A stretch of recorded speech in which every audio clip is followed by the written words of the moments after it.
wawe, mtoto wako wakomotse mu nda yawe, alitoka kwenye tumbo lako, akwiye gusanga uwo muvumo. haifai apate laana. Hapana, wowe ugomba kuwusenya. lazima wewe ubomoe laana hiyo. Urawusenya. Urahagije ngo mwemure uwo muzimu. Wewe umetosha ili kuhamisha mzimu. Utamusunika usipomsukuma yeye atakusukuma. Kumwirukana mu rugo rwawe akarukwirukana. Utakataa kumfukuza kwa nyumba yako, atakufukuza kwa ndoa. Urugamba rwo mu bisekuru, vita ya ukoo, hakenera umuntu ufite ayo maraso ngo arusenye. Kunatafuta mtu wa DNA ili abomoe. Inzara yabaga mu muryango wo kwa Aburahamu, njaa ilikuwa katika familia ya Ibrahimu. byasabye Yosefu kugira iyo nzara icike. Ilibidi Yusufu akaondoe njaa hiyo. Aburahamu yarayihunganye. Abrahamu alitoroka njaa hiyo, ashyira umugore we ku isoko, akaweka mke wake kwa soko. Isaka yarayihunganye. Isaka alitoroka nayo, umugore we ku isoko, akaweka mke wake kwa soko. hakenerwa umuntu wo mu muryango uzaritura. Inabidi mtu wa familia aondoe laana. Ibintu by'iwanyu nutabiritura, vitu vya kwenu sivyo vibomoa, byo bizakuritura, yenyewe vitakubomoa. uri mwiza, uri mwiza. Twayiha icyubahiro data mu izina rya Yesu. Tugushime kugira neza kwe gukomeye.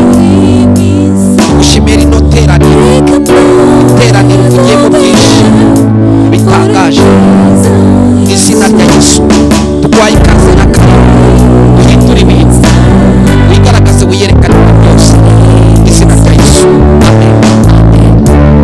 Cyane amen. Cyane amen. Cyane amen. Sana amen. Tumvira iteraniro rigiye kuba iteraniro none ryo kubohoka nk'irya kare. Nasikia ibada ya leo inaenda kuwa ibada ya ufungulivu kama ya mchana. Ni iteraniro ry'ibimenyetso n'ibitangaza. Ni ibada ya miujiza na maajabu. Kuna tatizo kidogo ya homa, ntago ndi kubyitiranya nuko naryamye. Hawezi kufananisha na vile alivyolala. Genda biziyo ntangiye amasengesho agendanye na combat spirituel. Akianzisha maombi ya ufungulivu, ntangira kubona ibimenyetso by'uko Satani yagize ubwoba. Anaanza kuona alama kuwa shetani amesikia uoga. Atangira kurwana hakiri kare. Anaanza kupigana mapema. Nzi neza yuko iteraniro ari iry'umugisha. Anajua ibada ya leo ni ya baraka. Nzi neza ko iteraniro ari iry'umugisha. Najua ibada ya jioni ya leo ni ya baraka. Yeye ameelewa. Ndabisobanukiwe. Anaelewa iteraniro ari iry'umugisha. Kuwa ibada ya leo ni ya baraka. Uko dutangiye sinako dusoza. Vile tunavyoanza sivyo tutamaliza. Imana itangiye ivugana natwe. Mungu ameanza kizungumza nasi. Atubwira kuri iyi minsi 7 twatangiye. Akituambia kwa siku 7 hizi ametupangia. Kari minsi 7 y'umugisha. Ni siku 7 za baraka. Na nyanda kukayibabaje. Ibyo ntago nzi kuri bubone uko bivuga mu Giswahili. Yani hakuna uvivu kwa kile kinachokuumiza. Niba uri inyanda, kama wewe ni mvivu, nuko bitakubabaje. Ni kwa sababu hujasikia maumivu. Ariko na nyanda kukayibabaje. Lakini hakuna mvivu kwa mambo yanayokuumiza. Ni ingenzi, ni muhimu ko dusobanukirwa ili tuweze kuelewa icyo cyose kihishe, chochote kilichojificha muri iyi minsi 7 katika siku 7 hizi. Ibya kare vya kale ni vya kale. Ibyo kwishiramo ngo muhoze hano, ibyo kwishiramo ko muhoze hano, vya kufikiria kuwa mumekaa hapa, mube mubishize ku ruhande. Wekeni kando kwanza. Mwumve ko tubahaye ikaze mu kubaho kw'Imana. Sikieni kuwa tumewakaribisha katika uwepo wa Mungu. Katika jina la Yesu.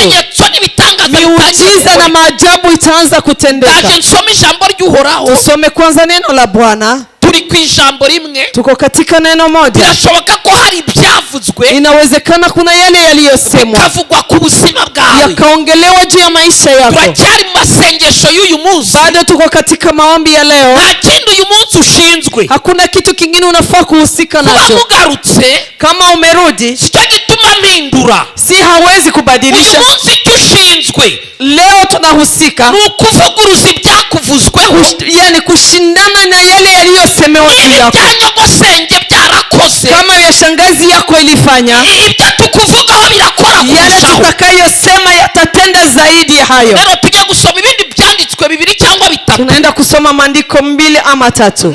Nituyarangiza, tutakapomaliza ndahita turasengaho gatoya, ataomba kidogo, twinjire mu ijambo ry'Imana, tuingie kwa neno la Mungu, turasoza nanone dusenga. tutamaliza tukiomba. Ejo niho tuzasoza saa moya n'igice, Kesho ndio tutamaliza saa 1:30. kereka nimuvuga ngo komeza, Mkimwambia, mkimruhusu aendelee, nibwo mugeza saa moya n'igice, yeye atafikisha saa 1:30. naho ubundi uko gahunda ipanze, Hivyo mpango ilivyo ni ugusoza nibuze saa moya, ni kumaliza kama saa 1. ariko Imana yavugaga murabizi. Lakini Mungu alikuwa akizungumza. Tusabiye umugisha bayoboye, Tunaombea baraka walioongoza. Imana imuhe umugisha. Mungu akubariki. Turagusabiye umugisha Na wahamagaye mimi kubaho nimepokea kw'Imana. baraka.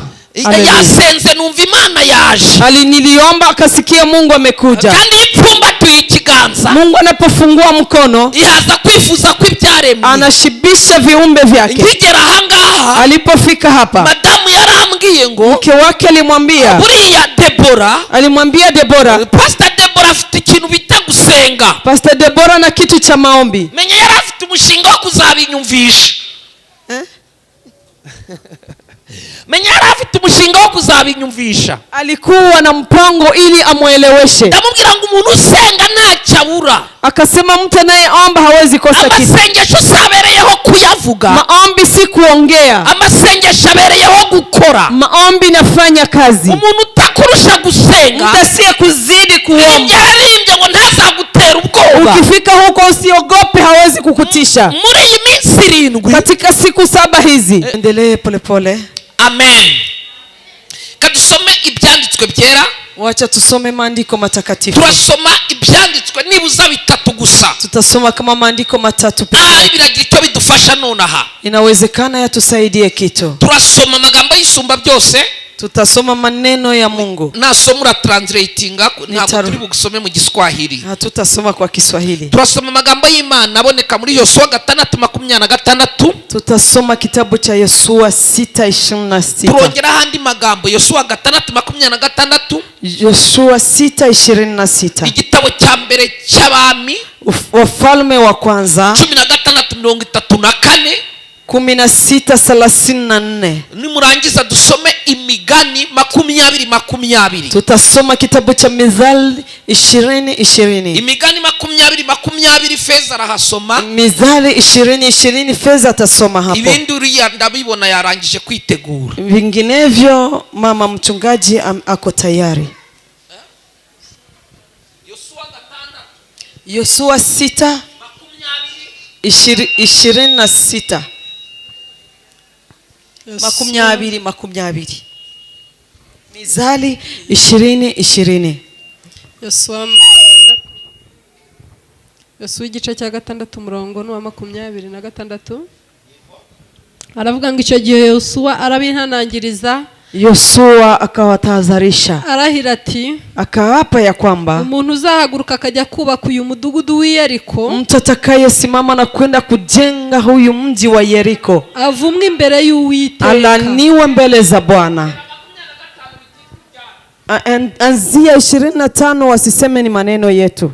Nuko Yosuwa arokora maraya uwo Rahabu, Yoshua akamwokoa kahaba huyu anaitwa Rahabu, n'inzu ya se n'ibyo yari afite byose, na nyumba ya baba yake na vyote alivyokuwa navyo. aba mu Bisirayeli na bugingo n'ubu, Akakaa kwa Israeli hadi leo, kuko yahishe za ntumwa Yosuwa yatumaga gutata i Yeriko, kwa sababu aliwaficha wale mijumbe waliotumwa kuchunguza Yeriko. icyo gihe Yosuwa arabihanangiriza, arahira ati, Yoshua akawatahadharisha, akawaambia kiapa, umuntu uzahaguruka akajya kubaka uyu mudugudu w'i Yeriko, mtu atakayesimama na kujenga mji wa Yeriko, avumwe imbere y'Uwiteka, alaniwa mbele za Bwana. igihe azubaka urufatiro rwaho, Wakati atakapojenga mnara wa hapo, azapfusha imfura ye, basi apoteze mwanawe wa kwanza, mzaliwa wa kwanza. n'igihe azahaterera inzugi z'amarembo, Na wakati atakapoweka milango ya malango, azapfusha umuhererezi we, basi mwana wake wa mwisho afe. nuko Uwiteka yabanaga na Yosuwa, Ni hivyo Bwana alivyotembea na Yoshua, kandi arogera, tena akarudi, byamamara mu gihugu cyose. yakatembea ulimwengu mzima. Wafalme wa kwanza 16:34. 34 wo mu gice cya 16 haravuga ngo 34 aravuga ngo ku ngoma ya Ahabu, anasema katika utawala wa Ahabu, Hiyeri w'i Beteli yubaka Yeriko. Hiyeri wa Beti akajenga Yeriko. Igihe yubakaga urufatiro, wakati alipojenga mwamba, apfusha umwana we w'imfura witwaga Abiramu. mzaliwa wake wa kwanza anaitwa Abiramu akafa.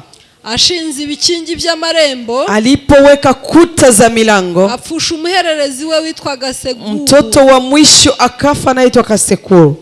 Nk'uko Uwiteka yari yavuze abivugiye mu kanwa ka Yosuwa mwene Nuni, kama vile Bwana alivyosema katika kinywa cha Yoshua mwana wa Anuni. Twumva uwo mu Migani 20:20. Wacha tusikie Mithali 20:20. uvuga se cyangwa nyina, uvuma se, anayelaani baba yake ama mama yake, urumuri rwe ruzazimira, basi mwangaza wake utapotea, wicura burindi. atakaa kwa giza. uvuma se, anayelaani baba yake cyangwa nyina, ama mama yake, ururimi rwe, ulimi wake ruzazimira, itapotea mu mwijima, katika giza, cyangwa mwicura burindi, ama katika tanuru la giza. Anayelaani baba yake cyangwa nyina, ama mama yake, ururimi rwe, ulimi wake ruzazimira, itazimia.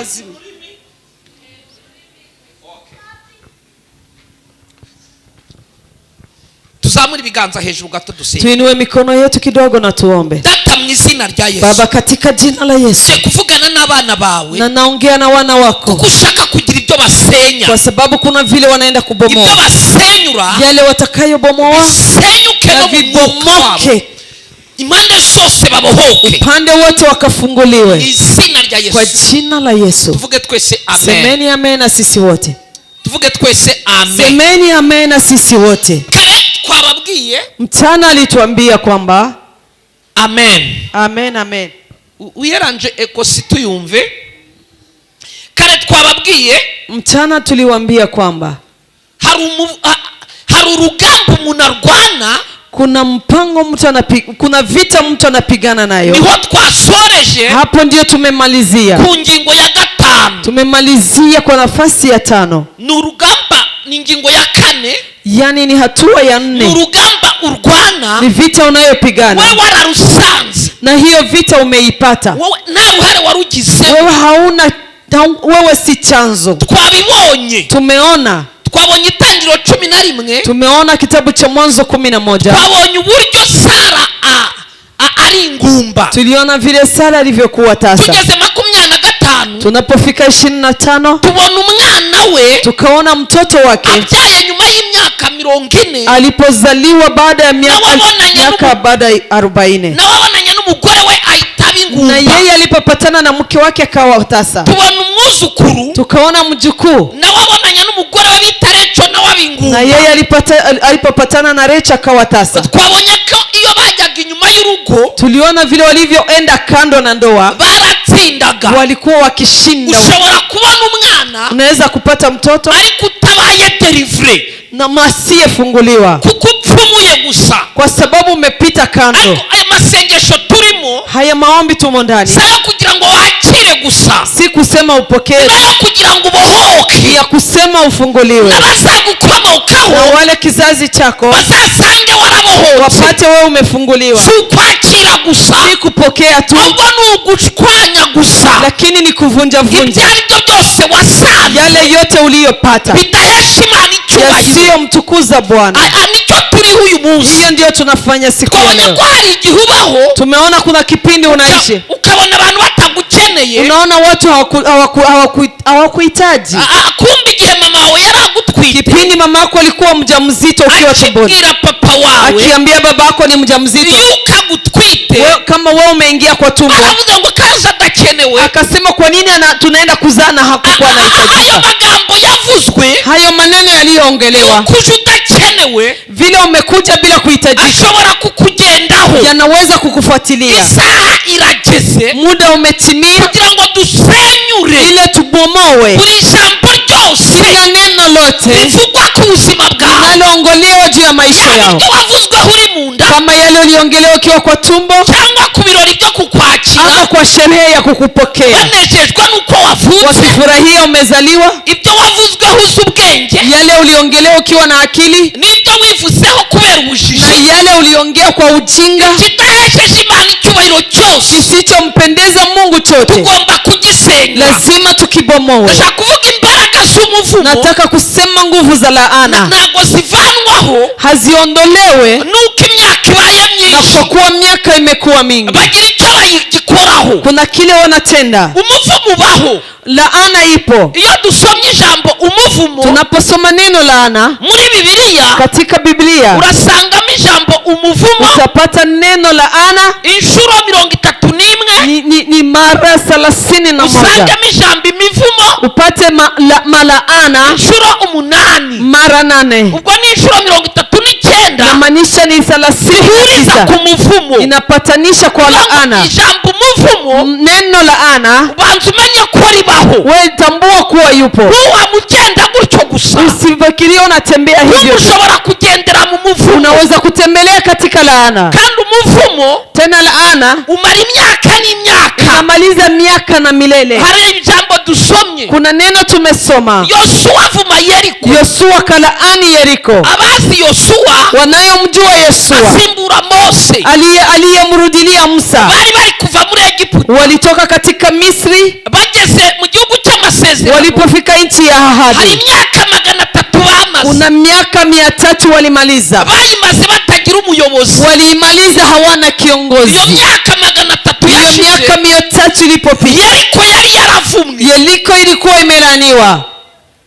iyo myaka 300 Hiyo miaka 300 Yeriko yari yararangije kuvumwa. Yeriko ilikuwa imeshalaniwa igihe kitambo. kiragera baterekara mu mwami, Muda ikatimia, wakataka mfalme, barekaramya umwami. wakaanza kutaka mfalme. umwami wa mbere ni Sawuli. Mfalme wa kwanza alikuwa Saul, yamaze imyaka igera muri 40. alimaliza miaka karibu iyo 40. myaka yongere kuri wa muvumo. Hiyo miaka ongeza kwa hiyo laana. Sawuli avaho, Saul akatoka, asimburwa na Dawidi, akarudiliwa na Daudi, nawe amara imyaka nk'iyo. na yeye akamaliza miaka kama hiyo. fata imyaka ibaye 380, Miaka imekuwa 308. asimburwa n'umuhungu we Akaondolewa na mtoto wake, bitaga Salomo. alikuwa anaitwa Solomoni. Salomo arayobora, Solomoni akaongoza, arayobora asanga imyaka 40. akapitisha miaka 40. kugira ngo muri kumva ko igeze muri 400 n'imisago. Unasikia ni miaka 400 na kupita. umwana wa Salomo Mwana wa Salomo wabitaga Rehobowamu, aliitwa Yeroboamu. ku ngoma ye niho babasha gutandukana. Kwa ufalme wake ndio wanaweza kutengana. mu gutandukana kwabo, Kwa kutengana kwao, mwibuke ubwami bwa Ashuri bufata Isiraheli y'amajyaruguru. kumbuka ufalme wa Ashuru uliposhika Yerusalemu. uyu nguyu ni ngaho byari haciye indi myaka igera mu 130. Kulikuwa kumepita miaka karibu 130. ujya kuyongera kuri ya myaka, Ukiongeza kwa hiyo miaka mingine, wari tugezeho muri 400 na tulikuwa tumefika 400 na uyu muvumo hiyo laana uri ku hafi kugeza mu myaka 500. inakaribia kufikisha miaka 600. niba mwankurikiye, Kama mumefuata vizuri, abantu bagezaho watu walifika hapo, umuvumo urakura. laana ikaendelea ikikomaa. noneho unyweye n'amazi Hata yule anayekunywa maji akomotse muri Yeriko, kama ametoka Yeriko, yaba atwite inda igahita iva. akiwa mjamzito mimba inatoka. inka iriye ubutaka cyangwa ibyatsi by'i Yeriko, Hata ng'ombe ikikula majani ya Yeriko ama udongo, igahita iramburura. basi hata na yenyewe inapata tatizo ya kupoteza. bageze aho barahamenya ko ari igihuru, Basi wakajua kama ni pori tu, barahatinda. wakachelewa hapo. uyu mwami bita Ahabu Huyu mfalme anaitwa Ahabu abona hateye ikibazo, akaona kumeleta matatizo, ashyira isoko ngo nibahubake. akasema wajenge mahali hapa. haza umugabo utazi riva n'irizima, Akajua mpaka kuja mtu hajui mbele wala nyuma, araserebura ngo atsindiye isoko ryo kubaka. akafurahia kuwa amepata mahali kazi ya kujenga. acakirana n'ijambo, Akapatana na neno, acakirana n'umuvumo, akapatana na laana, arishima ngo aratsinda yatsinze akafurahia yeye amejua ameshinda, kumbe atsindiye umuvumo. kumbe ameshindia laana. Umuvumo ubaho, Laana ipo, imyaka yacaho yose, miaka yoyote inaweza kupita, kuko ndi kuvuga Bibiliya. kwa sababu nasema Biblia, Bamwe muri mwe mutabizi, wengine miongoni mwetu hatujui. kavuga undi muvumo hanze aha. Wacha niseme laana nyingine. Amerika, perezida wayo wa 9, president wa 9, umuperezida wa 9 wayoboye Amerika, president aliyeongoza Amerika bamwita William Henry Harrison. wanamuita William Henry Harrison. William Henry Harrison Huyo William niwe yagiye ari umugaba w'ingabo, alienda ni jeshi mkuu. noneho igihe yari umugaba w'ingabo, Kipindi alipokuwa jeshi mkuu, bamwe muri mwe muze kwandika mu matelefoni yanyu murebe, Nyinyi- hari icyo bita umuvumo wa Tesco Tower. kuna laana inaitwa Tesco Tower. Uwo muvumo wa Tesco Tower, Hiyo laana iyo batawise umuvumo wa Tesco Tower bawita umuvumo wa zeru. wanaita laana ya sufuri. Iyo batawise umuvumo wa zeru, Wasipoita laana ya sufuri, bawita umuvumo wa 20. wanaita laana ya 20. Igitumye mbabwira gutyo, Kwa nini anatuambia hivyo? uyu William Harrison Huyo William Harrison ubwo yari ari gusanga abakomoka muri Indian, ni leta yo muri Amerika, bagiye kujyayo muzayihasanga. wakati walipata hao wa Indian, ubwo bwoko hiyo taifa yaragiye arabutera, alienda kawataka, barahunga. wakatoroka. Noneho uwo bitaga Sekuse, Huyo waliita Sekus. uyu Sekuse Huyu Sekus yari umutware. alikuwa ni kiongozi. Noneho ubwo yari umutware, Vile alivyokuwa kiongozi, murumuna we mdogo wake yari umugaba w'ingabo, alikuwa jeshi mkuu. nibo bari bayoboye. Hao ndio walikuwa wameongoza. Ndavuga ku gace ka India. Anasema hiyo kipande ya Indian. Tumye nkoresheje ibyo, Kwa nini ametumia hayo? genda ngufashe kumva ko umuvumo, Nataka nikusaidie uelewe laana. umuvumo ntumarwa n'ubusa. Laana haiondolewi bure. Ndashaka kukwereka uyu muvumo Nataka kuonesha hiyo mu laana myaka 140 muri Amerika. kwa miaka 140 Amerika. Nurangiza umenye ko Nukimaliza ujue imyaka 140 wenda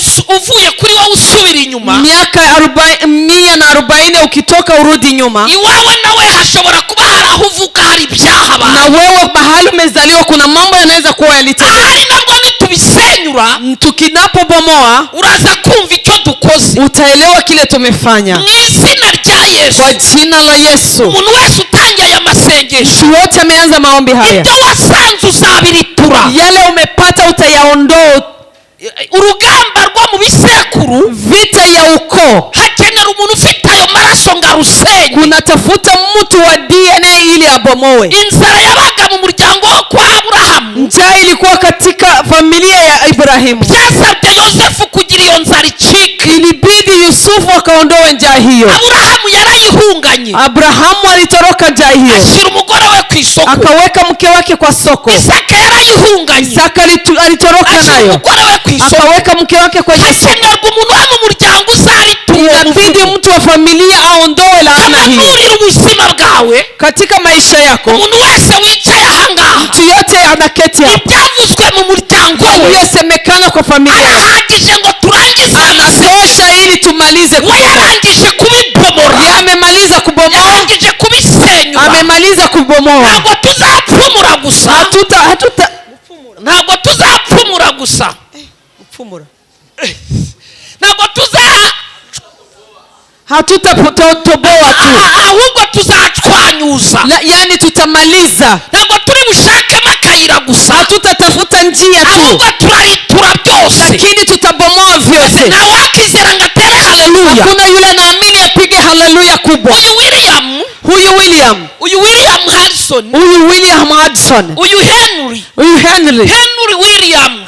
William, umugabo mwanaume yamuvuzeho ijambo. aliongea maneno juu Uyu yake. bita Tesco Tower, Huyu wanaita Tesco Tower. Sekus baramwishe. Walimuua, Bamaze kumwica, walipomuua bamwicana n'abo bari kumwe. wakamuua pamoja na wale alikuwa nao. Aba murumuna we yatwaye bita Tesco Tower, Wale ndugu zake alichukua, yishemo bamwe, aliua wachache, arangije abandi arabarekura. wengine akawaachilia. Arababwira ngo mujye kubwira William henry akasema nendeni mkamwambie William umubwire Henry, ko tumuvumye umwambie tumemulaani, tumuvumye muri 20 tumemulaani 20. turamubwira ngo Tunamwambia kwamba uzamumenyeshe ko umjulishe kwamba 20 kuri twebwe 20 kati yetu, uwatuvumiye muri 20 yule tunayelania kwa 20, ngo uwo ntarokoka. huyu hawezi kuokolewa. yari afite ikibazo cy'ijisho rimeze nk'irya Paulo, Alikuwa na jicho lilikuwa halioni kama la Paulo, ryaranindaga, lilikuwa linatoka maji. aryinjizamo intoki, Akaingiza kidole, arangije aravugiriza. alipomaliza akapiga mjusi. ibyo ndi kuvuga naguha referansi, Hiyo naweza kukupea mfano. nunandika urabisanga. ibyo mvuze si ibihimbano. Hata ukiandika si mambo amejiongelea peke ufite yake. amatelefoni muze kureba. Mko na masimu muangalie. aravugiriza, Akapiga mjusi. arangije Alipomaliza aranga umuntu wese akasema mtu yote uzibesha akajya ku buyobozi, atakayeenda kwa uongozi, akayobora Amerika, atakayeongoza Amerika, akayiyobora mu mwaka uherwa na 0, akaongoza kwa mwaka unayoisha na 0, icyo gihe icyo azabona kitu atakachokiona azapfa kiri ku buyobozi. atakufa bado ako kwa uongozi. akebuka William Henry, Akabadilikia William Henry, aramubwira ngo ni wewe muperezida, akamwambia wewe ndiye kiongozi, uzayobora Amerika, utaongoza Amerika, uzamara igihe gito, utamaliza muda mchache. ni wewe muperezida. Yeye ndiye kiongozi, wayoboye iminsi 30, aliongoza siku 30. ntawamwishe, Hakuna aliyemuua, ntawamurashe, hakuna aliyempiga ahubwo masasi, imvura yaramunyagiye, lakini mvua ilimnyeshea. arataha Akaenda ngo yumva yakonje. akasikia kuna baridi. nyuma y'iminsi 19 Baada ya siku 19 bamutwikisha ibikombe bishyushye, walikuwa na mchoma na vikombe vyenye moto, bakamuha imiti, wanampea dawa, yarapfuye. alikufa. bamwe batangira kwikanga, Wengine wakaanza kushituka. yabayoboye 840, Alikuwa ameongoza 1400. bamwe barikanga, Wamoja wakashtuka. dufitemo n'abandi bavuga ngo birahuriranye. Kuna wengine wanasema vimeambatana. n'ahangaha baba barimo n'abadukurikiye barimo.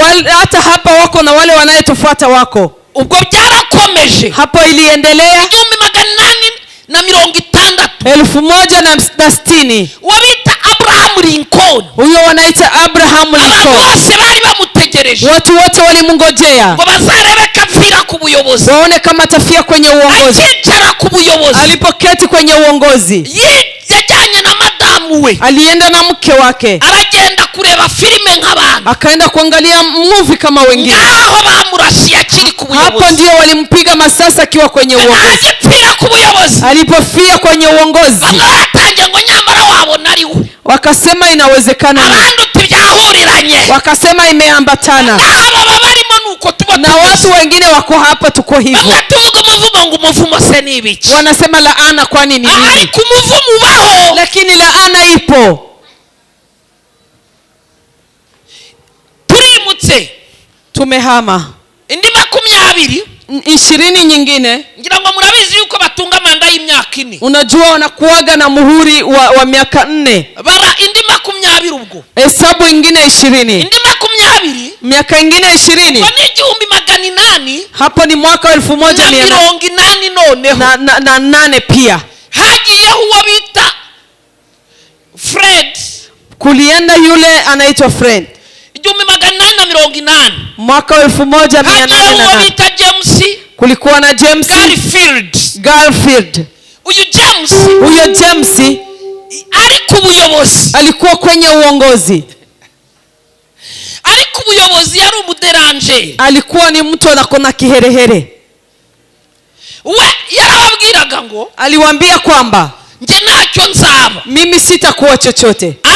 agize atsinze manda ya mbere, Alipomaliza muhuri wa kwanza, baramugiriye inama, walifanya njama, bamubwira ngo uno mwaka urimo, wakamwambia huyu mwaka umeingia, umwaka bapfira ku buyobozi, huyo ni mwaka wa kufia kwenye uongozi. urokotse Kama umeokoka wewe, wavuyeho hakiri si kare, utoke mapema kabla hujakufa. yiyamamariza indi manda, Basi akaanza kufanya, bamutora wakamchagua mara bahise nyingine, batora nyuma y'igihe hariho wa wundi wakachagua baadaye na palikuwa mwingine. amaze indi myaka 5 none Alipomaliza miaka 5 sasa yari hivi yatangiye indi manda alikuwa ameanza muhuri mwingine. ibyamubayeho Yale alimtendekea nawe yahise araswa na yeye alipigwa masasi. uwa kane Wa 4 sasa uwa kane ubwo tugeze mu mwaka wa kangahe tumefika kwa mwaka wa ngapi? 1900 1900. uwo bita William Mank Huyo waliita William Monk. uyu William Mank we Huyu William Monk, nawe amvagasha kabaye sikia sasa muujiza ilifanyika. uwe akiri ku buyobozi Alipokuwa kwenye uongozi baramurashe yagiye muri expo walimpiga masasi, alienda mahali wanauza vitu baramurasa wakampiga masasi, agwara amezi 6 akagonjeka miezi 6. baragoragoza ngo barebe ko yakira Wakajaribu waone kuwa atapona,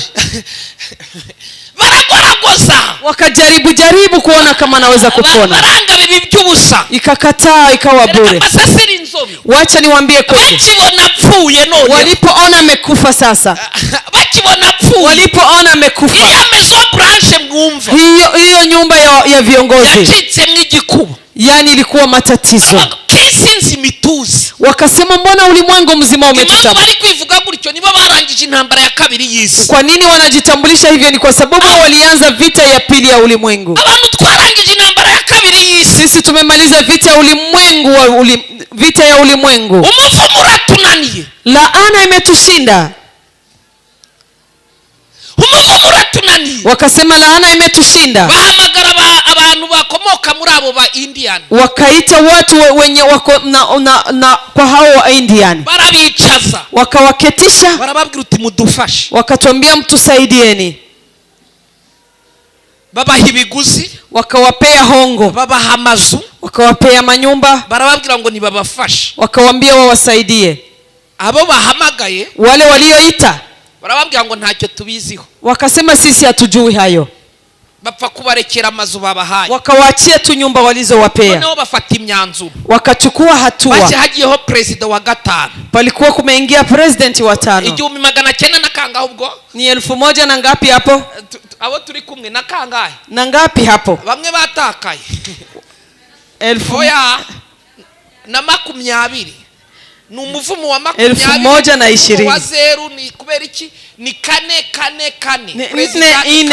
ine. bagomba gutegereza 0 iraza kuri inshuro ya 20. Wangojee 0 na kuja kwa muhuri wa 20. Noneho mwumva icyabaye, Sikilizeni kile kilichotendeka. barafashe president, Walichukua president, bamwitaga Warren Harding, walimuita Warren Harding, baravuga ngo tugiye kukurinda vyanya. wakasema tunakulinda sawa sawa. Ibi mwumva ngo Amerika irinda president, Hii mnayosikia ati America inalinda ariko president, yahoze. haikuwa hivyo. Baravuga ngo tugiye kukurinda, Walisema tunaenda nta kukulinda, muntu uzongera kugukoraho. hakuna mtu atakaye kugusa. Ikibazo barindishije umubiri, Shida walilindisha mwili, baramurinze Warren, walimulinda Warren, bakora ibishoboka byose. wakafanya mambo yote wanayoweza. Noneho avuye muri San Francisco, Walipotoka hapo kwa Francisco, yicaye ari wenyine, alikuwa ameketi peke yake, ahita apfa. akakufa. Arapfa amaze imyaka 3, Akakufa, amemaliza miaka 3. yicaye arapfa, Alikuwa amekaa tu akakufa, kandi baramurinze, na wamemulinda kabisa. bakoze akazi kabo. Walifanya kazi yao, Kumuvumo musanga aho yicaye mu lakini ntebe. laana limpata mahali anaketi kwenye kiti. Baravuga ngo yakoraga cyane ngo umutima wahagaze, Wakasema wao alikuwa anafanya kazi nyingi, moyo umesimama. abandi tumuvumo wabaye umuvumo. Wakasema laana imekuwa laana, Reke kwiganirira, wenyinyi wacheni kujiongelea tu. baramusimbura, Wakaweka mwingine, turimutse turagiye nyine. tumehama, Abantu tumeenda aba turi kumwe tugeze kuri kangahe? hapo. Watu tuko pamoja, tumefika ngapi? 1940. Muze kureba kuri telefoni yanyu, Mwangalie kwa simu zenu, ahasanga umuperezida bita Franklin Roosevelt. mtapata huyo Franklin. Franklin Roosevelt, Huyo Franklin, Franklin Roosevelt huyo Franklin, nawe yicaye bari mu nama, na yeye alikuwa kwa mkutano, yagize stroke, alipata stroke, bamuvanaho bamujyana mu bitaro, wakampeleka hospitali, akomereza akaendelea hapo. harya Mbabazi niwaulize, kugira ngo n'abatangiye bahakana ntibari batangiye kumva amakano, na wale walianza wakikataa si walianza kusikia kakitu, nabo bari batangiye kubanga ariko ibi bintu byo walianza kusema na haya mambo, ibi byo ni danje, walisema hii ni moto. reka mvugwe uwavuba rero, Wacha niseme wa karibuni hapa 1900 na kangahe ubwo 1900 na ngapi kangahe na kangahe 1960 murahasanga uwo bita John Kennedy. mtapata John Kennedy ni president wa 35 wayoboye US, ni president wa 36 aliongoza Amerika. muze kureba nibyo tuvuga ntago ari bihimbano, Yale tunayoongea si uongo. noneho we baramurinze, Yeye walimulinda, bakagoresha ibishoboka byose, wanafanya mambo yote yanayowezekana. bakira ariko ubwo murarushywa niki? Sasa mnasumbuka na nini? Muyobeye yuko ndi umupresident uhura n'umuvumo, Mnasahau kuwa mimi ni president napatana na laana. akajya babaza ngo ubwo muraruhira iki? Akawauliza mnachoka ya nini? We noneho ngo hari wari warabuza akazi, Kuna yule alikuwa hapati kazi, havukamo ibindi bintu by'ibibazo bisanzwe, pakazaliwa shida, tatizo za kawaida. uyu 1960 1660 reka ndebe urupfu uko yapfuye, wacha aone kifo chake. ntabwo ibyo mbabwira ari ibihimbano, Na yeye atawaambia si uongo. 1960 1196 we yapfuye amaze umwaka umwe, yeye alikufa kimaliza mwaka moja. utarenga yarapfuye, Mwaka moja bila kupita alikuwa amekufa, nawe baje kumurasa, na yeye walikuja kumuua kwa masasi. ariko yarababwiraga ngo mundinde cyangwa murorere, Yeye aliwaambia munilinde ama mwache, ntabwo nzasohoka mw'iyi biro ntapfuye. sitatoka hapa bila kufa. ubwo turimutse tugeze ryari? Tumehama, tumefika wapi? 1190 reka rero mbabwira gati, wacha niwaambie sasa. 1908 1908 bitaga Ronald Reagan, huyo Ronald Reagan niwe wayoboye US, yeye ndiye aliongoza Amerika. umugore we Mke wake yaramwicaje, alimketisha, aramubwira ngo niyo wagenza uti akamwambia hata ufanyeje, ntabwo nakemera kujya kwiyamamaza, sitakubali uende kwa uchaguzi. ibyo ukina nabyo ntabyo uzi, Vyovyote unacheza navyo hujui, ntabwo nakwemerera. sitakukubalia. Bamwitaga Nancy Reagan, Walikuwa namuita Nancy Reagan. Nancy aramuhakanira uti Nancy akamwambia hapana. icyo gihe US, Kipindi hicho Amerika muri icyo gihe nta kavuyo kari gahari, hapaka kuwa sarakasi kwiyamamaza ku mwaka uhura n'umuvumo, kwa kujichagulisha na kupatana na laana. nta kavuyo kabaga gahari, Hapakukuwa sarakasi. ibi mubona nta byari biriho, Yale mnayoyaona leo bari hayakuwepo, bamaze kubimenyera, walikuwa wamezoea kwijya muri iriya nzu y'umweru kuingia katika nyumba hiyo nyeupe. mu mwaka w'umuvumo, Ni mwaka wa laana, ugiyeyo ntuzagaruka. unaenda lakini hutarudi. Ronald Reagan arensista yani akakaza, umugore wangu ariko nge ngomba kwiyamamaza nzajyayo mpfe, akasema lazima mimi niende kwa kampani, ni lazima nikufe, ndagenda mpfe, nitaenda nikufe tu.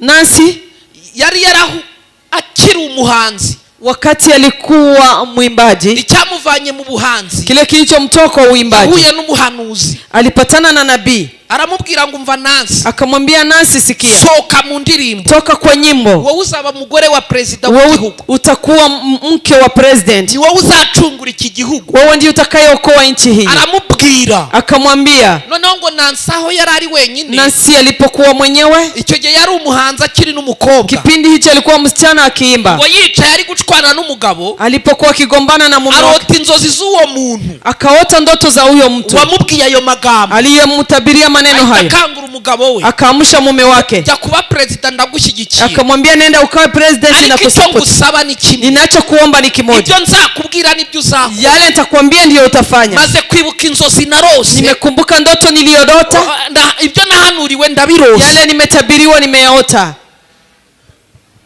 ngiki cyarokoye US, sikia kitu kiliokoa Amerika, aba president wa viongozi, nawe baramurashe, na yeye walimpiga masasi. President wasibutsa masasi arenze uko wakumva, yeye ndiye aliyeruka masasi mengi vile unaweza kusikia. Baramurashe ariko ntiyapfa, walimpiga masasi lakini hakufa. kugira bamurase ili kumpiga masasi. yari yanze kumvira umugore we, Alikuwa amekataa kutii mke wake. na bugingo n'ubu Na mpaka leo abagiye kujya muri Amerika, wanayotaka kwenda Amerika, Nancy ni nk'ikigirwamana. Nancy ni kama miungu. niwe warinze umugabo we, Yeye ndiye alinda mume wake, umugabo agakora ibyo bamubwiye, anafanya yale mume wake bamwambia. bakimurasha ntibamuhamye, Hawakumpiga masasi wamweze. agapfukama imbere y'umugore we, Alikuja akapiga magoti mbele amubwira yake, ngo mva madamu, akamwambia mke wangu, numbwira ngo singende ukiniambia nisiende sinzongera gusohoka. sitarudi kutoka. Nancy aba umuntu, Nancy akawa mtu, iyo bamuvuga, wanapomwongea Nancy si yasengaga gusa, Nancy hakuwa naomba tu, yarapfumuraga, alikuwa kama mganga. akaraguza inyenyeri, Alikuwa anatabiri kupitia nyota, alikuwa anatabiri kupitia mawingu, anaombesha, agapfumuza, anaenda kwa waganga. Nancy ikintu cyose, Nancy kila kitu, yaravuga ngo spiritualite yose irakora, akasema kiroho yote inafanya. yarabivangavanga. Alikuwa anachanga changa tu. nguko uko Nancy Ni hivyo Nancy alikuwa, yarokoye US. hivyo ndivyo aliokoa muri Amerika. 2000 Katika mwaka 2000 mwumvaga ngo ba Bush yale mliyosikia wakina bari Bush kwisakasaka, walikuwa wakijisakasaka, bavuga kuko umuvumo washize, wanaongea kwa sababu laana imekwisha. aba ba Trump, Hao wakina Trump, Trump uriya mubona huyu Trump muri mnayemwona 2020 2020 ntabwo yari bwemere kwiyamamaza, hangekubali kwenda kwa uchaguzi, yivugisha ariya magambo. akijiongelesha maneno abo haya. baperezida babiri bonyine Hao wa president wawili, nibo bayoboye umuvumo uvuye, hao ndio wameongoza laana ikiondoka, nabo babiri. ni hao wawili peke yake. none sibyo nabyo tubirabihimbye, Na hiyo sasa tumeitengeneza. umuvumo baho, Laana ipo, iyo umenye uko uriturura ukijua vile utaiongoa utang'oa, utawurituyuhamaho, lakini usipoitoa itabaki tu. mwicaye aha rero Nyinyi mumeketi hapa, muraba kuritura uwo nyinyi ni muvumo. wa kuondoa hiyo laana. nakabahaye hano harimo abantu b'abafutuboro, Kuna watu hapa wanacheza mpira, hari umuhungu kuna kijana bamwita Aaron Ramos James. wanamwita Aaron. Aaron Ramos Aaron, n'ubu ngubu yaciye ibintu, na mpaka sahii ametanda uwo sana. muhungu Huyo kijana yagiranye ibibazo n'iwabo, alifanya matatizo na kwao. uwo muhungu Huyo kijana nyina menya yaraje gupfa mu bundi buryo, mamake alikufa kwa njia zingine, sinzi uko nari ndi kumva bari kumutangaho ubusobanuro, sijui vile walikuwa wakitafsiri. ariko uyu muhungu Lakini huyo kijana, iyo atsinze igitego, huyu kijana anapoingiza bao, akibesha agatsinda igitego, anapoingiza bao direct agomba gupfita umuntu w'icyamamara uzwi. lazima pafe mtu mwenye anajulikana. ubu wibesha ukamamara, Saa hii ukitambulika, ukabona atsinze igitego, unaona ameingiza bao, igitego, anapoingiza bao icyamamare mtu kirapfa, anayetambulika na kufa. kugira ngo Osama apfe Ili Osama afe, yinjije igitego, aliingiza bao, Osama arapfa, Osama akakufa. yinjije igitego Aliingiza bao za 2011, mwaka 2011, yinjije igitego, aliingiza bao. ibi mufite iPhone, Hizi simu za iPhone. Steve Jobs arapfa, Steve Jobs akakufa. ubu nubwo muri kurwanira ngo bigeze kuri nyiri kubitangiza yarapfuye, Yule aliyeanza hiyo amekufa. iyo yinjije igitego, Anapoingiza bao icyamamare kirapfa, mtu wa kutambulika anakufa. yinjije igitego, Aliingiza bao, Gaddafi arapfa, Gaddafi akakufa. apfa mu gitondo yakinnye nijoro, Alikufa asubuhi na alikuwa amecheza jioni. yinjije igitego, Gaddafi apfa mu rukerera. Aliingiza bao, Gaddafi akakufa mapema asubuhi. Ibyamamare byarashize, Watu wameisha, watu wa kutambulika, abanyamuziki barashize, watu wenye muziki iyo wameisha. uri guhitinga, Kama wao na hiti, iyo babonye yinjije igitego, wakiona naingiza bao, baravuga ngo ninde uri bupfe, wanaanza kulizana ni nani hari atafuata. icyamamare gipfa. Wanajua kama kuna mtu aliyetambulika atakufa. ubu mwabona ari ndi umurokoye, Mnaweza kuona yeye ndiye anamuokoa, mwarangiza ngo nturutse ikuzimu. mtaanza kusema ametoka kuzimu. N'umukinnyi uzwi Ni mchezaji anayetambulika, yakiniye Manchester, alichezea Manchester, yakiniye Juventus, alichezea Juventus, yakiniye Arsenal, alichezea Arsenal, yakiniye Nas. alichezea Nasi. Izo kipe zose zirazwi mu ruhando mpuzamahanga. Hizo timu zote zinajulikana kwa mataifa. Umutsinda igitego, Ni mtu anaingiza bao, icyamamare kigapfa, mtu anayetambulika lazima abantu afe. basigaye bamutinya. Usahii watu wanamuogopa. Iyo umupashije Ukimpea bao, kama umupira, unampea mpira, hari abagutega bakagukubita, kuna wale wanamwangusha wamupaga umupira utazi kagiye kwica umuntu kwa sababu wanajua mtu anaenda kukufa. kinjiye Bao inapoingia tiba yavutse mwisi inamaanisha shida imetokea ulimwenguni. harya ubwo muravuga ko nta muvumo ubaho mushingiye ku Sasa mtasema lahana haipo mkianzia wapi? nzababwira uwo bita paratoneri. Atawaambia yule anaitwa paratoneri. Uyu murinda nkuba Huyu inayelinda radi. harundi yo muhagararanye. Kuna mwingine mkisimama naye barakubwira ngo ntiwuzuye mu mutwe. watakwambia wewe akili zako si amaze sawa. gukubitwa n'inkuba inshuro utabara. Amepigwa na radi hesabu wezi kuhesabu. gukubita na muri kumwe ugapfa wagakihukungu. Radi inaweza kuwapiga mkiwa pamoja, yeye anabaki. inshuro zimukubise nzazibasobanurira. Radi amepigwa mara ngapi nitawaambia. murakina n'umuvumo. Nyinyi mnacheza na laana. niyo muravuga ngo ntawemera nibaza ibyo yize. Mtu akisema hakubali laana anajiuliza amesoma nini? Sobanura bikwiye kukumenyesha ko nta muvumo ubaho. Hiyo nimekutafsiria inamaanisha hakuna laana. umuvumo ubaho. Laana ipo. wabyemera utabyemera. Kubali usikubali. umuvumo ubaho. Laana ipo. au iyo utawusenya uragusenya. Usipobomoa laana itakubomoa.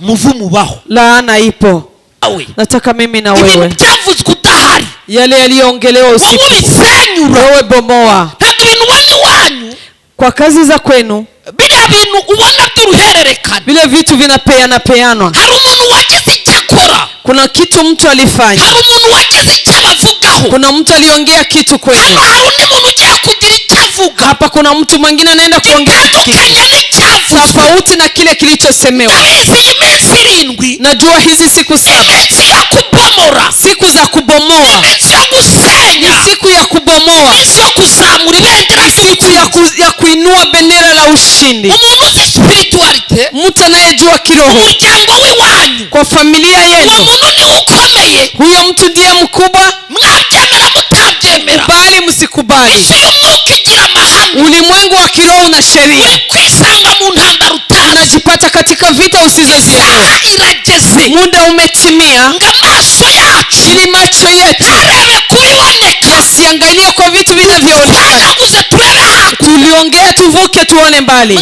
izina rya yesu Jina la Yesu bigomba guhinduka. lazima mambo yabadilike. ruya ruhererekane ruri iwanyu. Hizo vitu vya rufatano hari kwenu, amagambo yavuzwe. kuna maneno yaliongelewa. none ko iyo ugiye kwa muganga Kama aliingia hospitali bakubwira ngo indwara urwaye wanakuambia magonjwa unayo, nta muntu wayirwaye mu muryango. anakuuliza kwa familia yako hakuna mtu na hayo magonjwa, ntabwo wayirwara. hauwezi gonjeka ugonjwa uwa hiyo. mbere yayikuye he? Wa kwanza aliitoa wapi? wanumva ko harimo umuzimu. Unasikia kama kuna umuzimu kitu, uri inyuma. kuna mzimu yuko nyuma. umuzimu vaksina. Mzimu uko wowe wicaye aho unankurikiye wewe unayenifuata murahagije ngo mwimure uwo wewe muzimu. umetosha ili kuhamisha mzimu huo. utamusunika bazamusunika. Usipomsukuma yeye atakusukuma. wanga kumwirukana mu rugo rwawe akarukwirukana. Utakataa kumfukuza kwa nyumba yako, atakufukuza kwa ndoa. niki cyaba cyaravuzwe Ni nini imesemekana? tutagendeye ku myaka. Bila kuangalia miaka, tugomba kukimenya. lazima tutambue.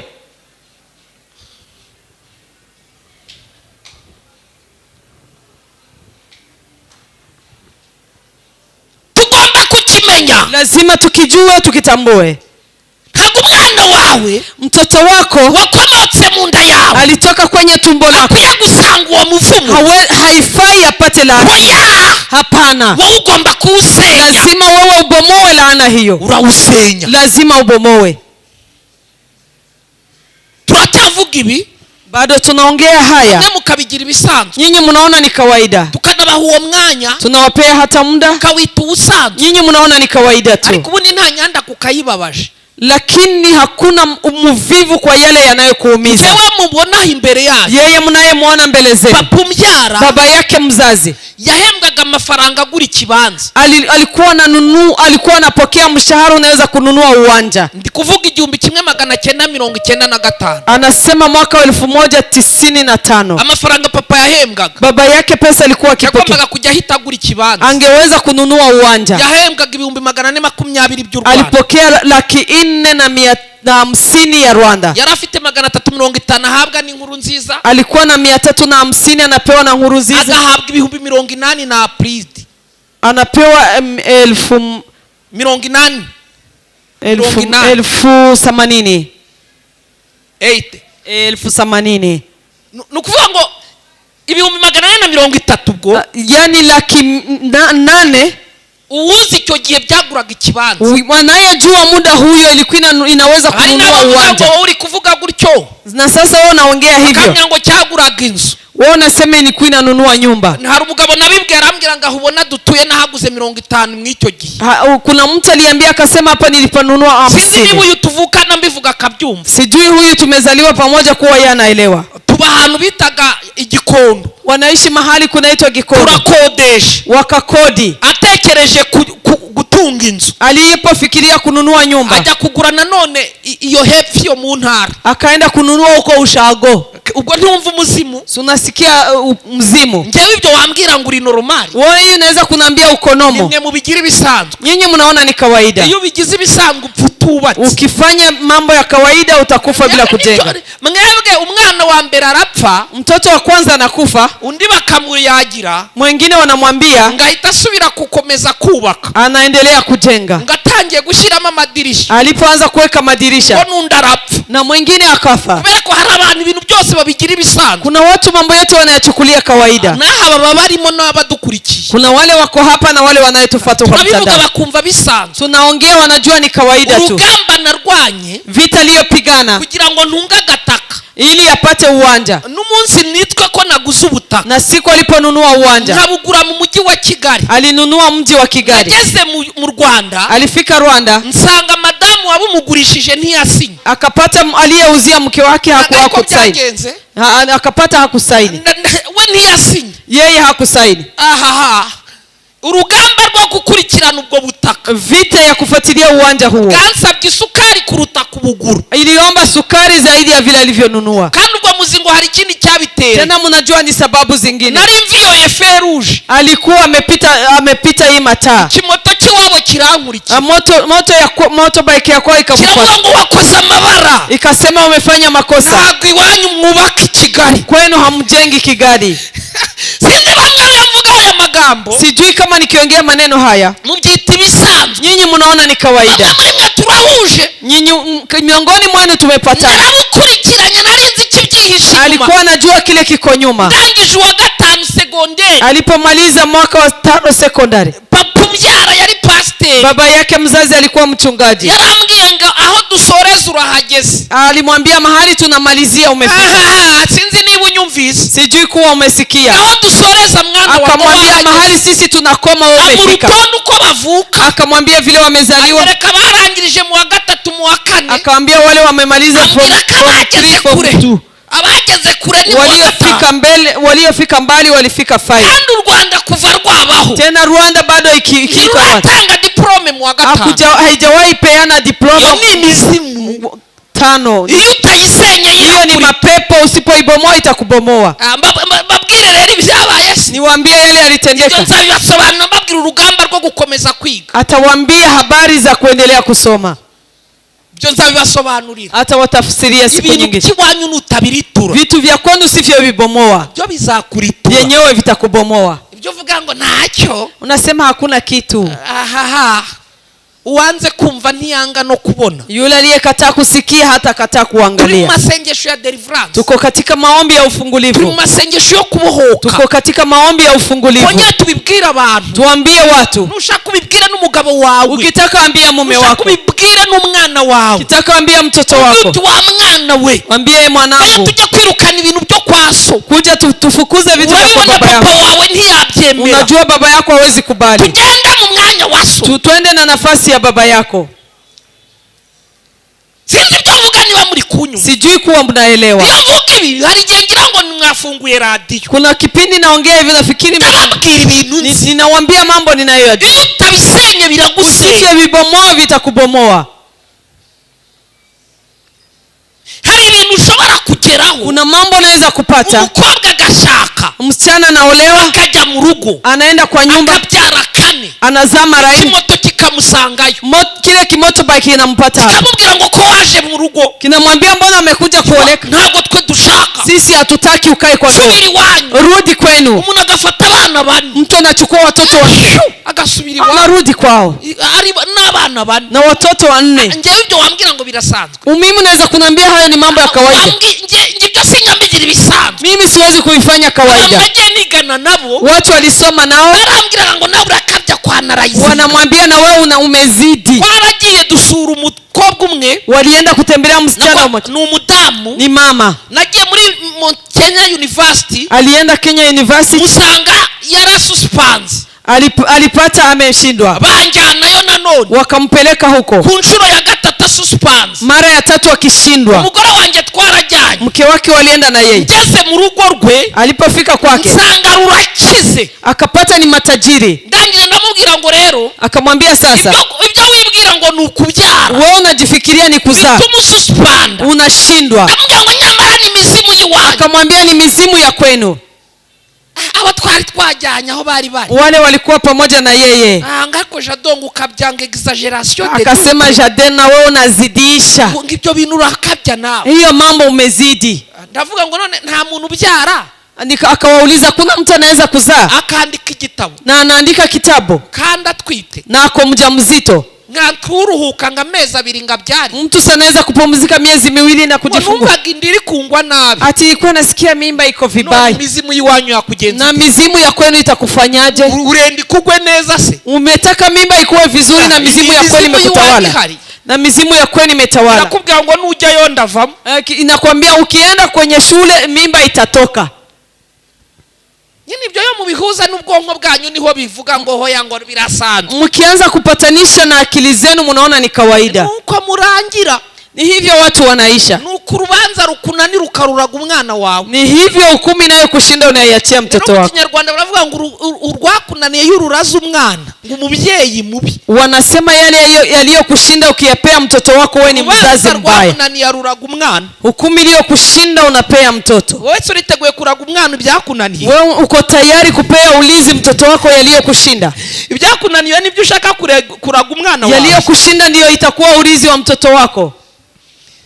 Wewe ni umushinga ufite. Hiyo ndio unaandaa. Urashaka kuraga umwana wawe urwakunaniye. Unataka kupea ulinzi mtoto wako yaliyokushinda. Ndashaka kandi kwinjira mu mwuka wo gusenga. Nataka tuingie katika roho ya maombi. Basasira inzobe ikindi cyanditswe mwasoma. Wacha niwaambie maandiko mengine mlisoma. Nasomye ikindi cyanditswe. Alisoma maandiko mengine. Kivuga ngo yo wibeshe wowe. Inasema ukijidanganya mwenyewe. Ugafata so na nyoko. Unachukua baba yako na mama yako. Baba wawe cyangwa nyoko. Mama yako ama baba yako. Wowe ukajya ubavuma. Unakuwa unawalaani. Ngako uyu mubyeyi nawe. Unasema huyu mzazi naye. Uzubwenge. Uko na akili. Ahubwo wewe nguri kwicukurira umwijima wa nyawo. Wewe unajiletea la giza mwenyewe. Wewe uri kuyibwira ngo nuko atazi ubwenge. Wewe unafikiria yeye hana akili. Iwanyu ni danje. Mambo ya kwenu ni hatari. Ntagaruka atazi ubwenge. Si kuwa hana akili. Iwanyu ni danje. Mambo yenu ni hatari. Ahubwo still uri kuhugira muri ibyo. Afadhali ukae kwa hayo. Ugahama muri ayo magambo. Unakaa kwa maneno hayo. Menya kucukuye umwijima. Ujue umechimba giza. Ngo niba nawe. Afadhali hata yeye. Ahubwo imizimu yiwabo yose. Mizimu ya kwao yote. Nawe namara gupfa. Na yeye atakapokufa. Uzajya uhora uryama wibona uri mu kazu k'ibyondo. Utalala ujipate uko kwa nyumba ya matope. Ucana itara ry'akatadowa.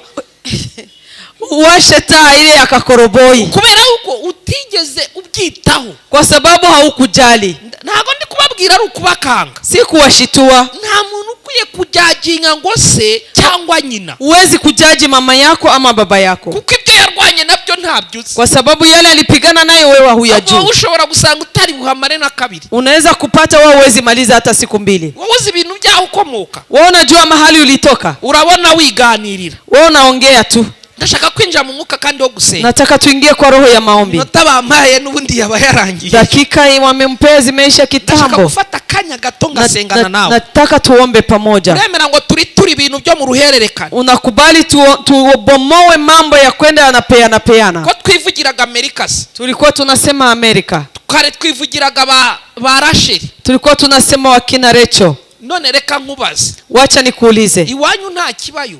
Kwenu hakuna kitu. Waraverifie. Ulichunguza? Cyangwa ubona wapfumuye. Ama unaona ukiuliza. Ukagira ngo nabagukomokaho bazapfumura nkawe. Unafikiri hata wale waliotoka kwako wataenda kama bomoa. Senyura wowe. Bomoa. Twanyuza. Bomoa. shwanyuza bomoa. nutabishwanyuza Usipovibomoa byo byagushwanyuza. vyenyewe vitakubomoa. Muremera dusenge se? Mnakubali tuombe? Na wasikwa rehema za Mungu. Abantu twinjiranye muri uyu mwuka wo watu tumeingia katika roho ya maombi. Utarwaye utonsa, kama wewe haunyonyeshi na wewe si mgonjwa, hari ubwoko bw'abadayimoni, kuna nani kabila za mapepo uvanwa no gusenga no kwiyiriza ubusa, zinatoka kwa kufunga na kuomba. Imbaraga z'uruhererekane, nguvu za kupeana zikenera umuntu uri tayari, zinataka mtu mwenye ako tayari. Gusenga no kwiyiriza ubusa, kuomba na kufunga. Bene uwo mudayimoni, pepo kama huyo ntavanwaho n'ikindi, hawezi kutoka kwa mambo mengine uretse gusenga no kwiyiriza pasipo kuomba na mafungo. Kandi ndumva ngiye gusenga, tena nasikia naenda kuomba, kandi ndumva nasengana nawe, nasikia nataka kuomba pamoja na wewe. Imana igukore ku maso, Mungu akufungue macho. Ushobora kuba waravutse, unaweza kuwa umezaliwa ugasanga hari urugamba rwatangiye, unapata kuna vita ilianza. Naberetse yuko no kuburiho gusa, niliwaonyesha kuwa kama bado uko hai bishobora kugira intambara zabo, inaweza kuwa na vita.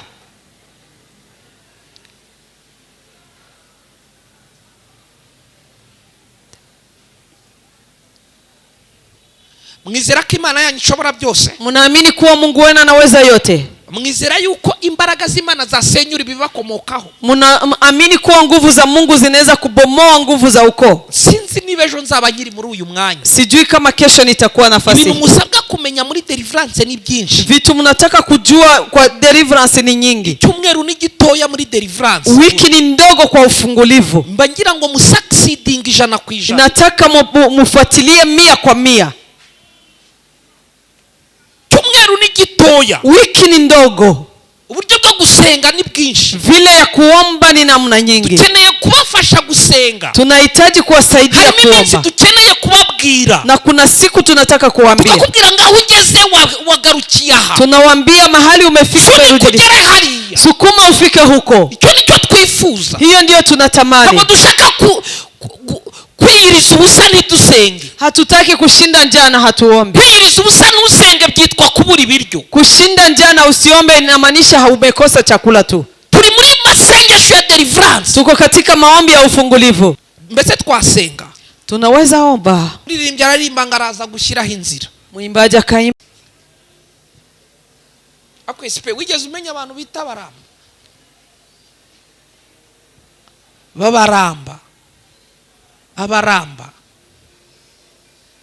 Abaramba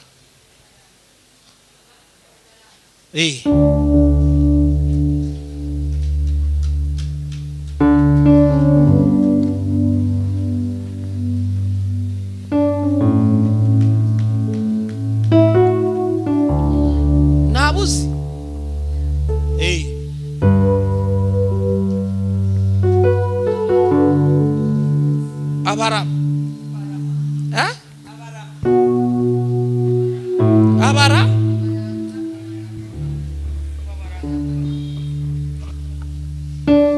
abanyabyinshi babaki baba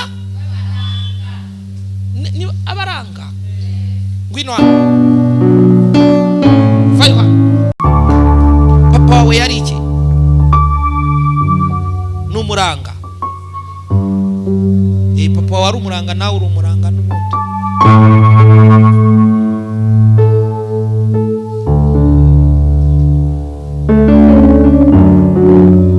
Wakemera se ukaba igitambo cy'umuryango wawe, ugasenga bose ukababohoza.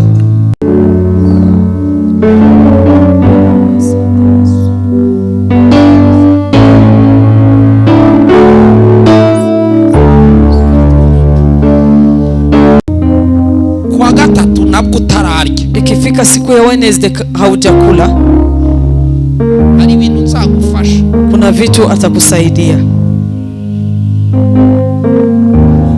Imana igiye gutunganya mu nda yawe, Mungu anaenda kutengeneza kwa tumbo yako.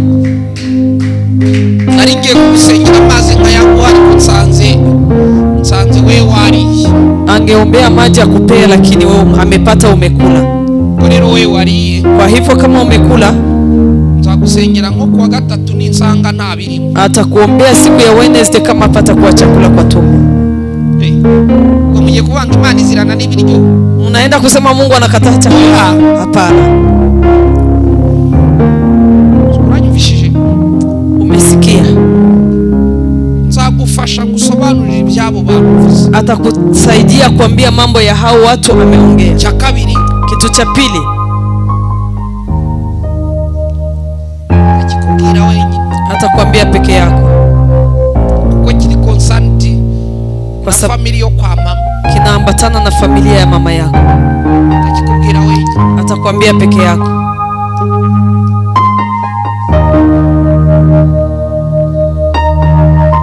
Akikubwira nurangiza umubazi. Atakwambia na baadaye umuulize. Nigeze mbona mama wawe ariko ntago turayicarana. Aliona mama yako lakini hawajaweza kuketi na yeye. Ndakikubwira naramubonye ariko. Alimuona lakini barananga buriye. hata walimpea chakula. Manura ko bagiye muheruka uko. Akatabiri kuwa wameenda hajarudi kumuona tena, walienda. Nundi nahanuriye kare kagiye nawe ndi kwitegura kagiye. Na kuna mwingine alitabiria kuwa naenda na yeye anajiandaa. Tumerere tugira ibintu dusenya. Mnikubalie pawe vitu zenye tutabomoa.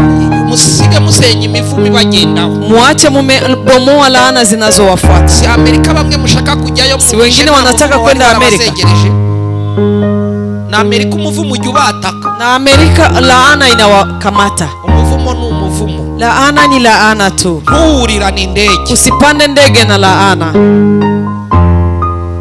Ntuurira ni ndege. Usipande ndege na laana. Umaranye kirahagije. Muda umemaliza nao umetosha. Isaha irageze ngo musenyure ubwo butwara. Muda imetimia tubomoa hiyo ufalme. Unaweza inua mikono yako juu. Sema Baba, katika jina kusenyura, kubomoa, niteguye, iko tayari kurwana, kupigana. Ukivuga itorero, unapotangaza kanisa, marembo y'ikuzimu, sema hata malango ya kuzimu. Unashaka kurwana, unataka nipigane. Umwanzi w'umuntu, adui wa mtu, azaba mu rugo rwe, atakuwa nyumbani kwake. Muda kama huyu, imyuka yarwanyaga, roho zilizonipiga ziondoa kwake. Nitakuwa mtu mkubwa.